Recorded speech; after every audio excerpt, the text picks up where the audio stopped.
जी गोष्ट कोणत्याही मीडियाने किंवा कोणत्याही ज्येष्ठ तज्ज्ञ व्यक्तीने करायला पाहिजे होती ती या 17 वर्षाच्या मुलाने करून दाखवलेली आहे. तर हा आहे सार्थक सिद्धांत, जो की झारखंडमधील रांची येथील आत्ताच 12वीची परीक्षा दिलेला विद्यार्थी आहे. त्याने पूर्ण शिक्षण व्यवस्था हादरवलेली आहे. त्याने CBSEच्या ऑन स्क्रीन मार्किंग म्हणजेच OSM बद्दल खूप मोठी त्रुटी उघडकीस आणलेली आहे. तर सार्थकने आताच 2026 मध्ये 12वीची परीक्षा दिली. काही दिवसांनी नंतर त्याचा रिझल्ट लागला. तर त्याच्या रिझल्टमध्ये त्याला गुणांची शंका वाटली, म्हणून त्याने स्कॅन केलेली कॉपी मागून घेतली.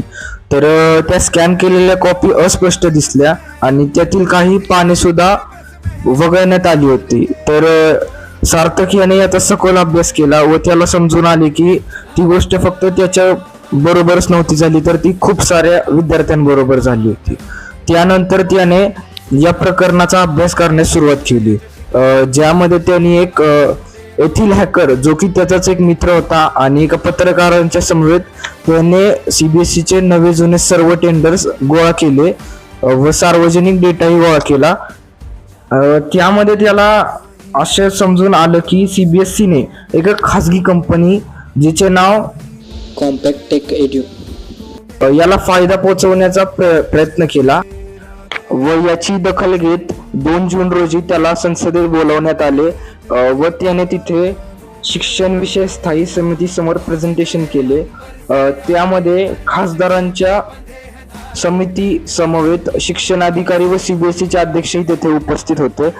त्याचे मुद्दे एवढे परखड होते की काही तासांच्या आतच CBSEच्या अध्यक्षांची व सचिवांची बदली करण्यात आली व सरकारने एक समिती स्थापन केली की जी समिती OSMची औपचारिक तपासणी करेल आणि विद्यार्थ्यांना दिलासा म्हणून जी उत्तरपत्रिका फेरमूल्यमापन केलं जातं तर त्याची म्हणजे दिनांक म्हणजे मुदत वाढवण्यात आलेली आहे, जी की 6 जून पर्यंत करण्यात आलेली आहे. युथ मधील एका कॉक्रोचने ही गोष्ट करून दाखवलेली आहे, तर याचा अभिमान आहे.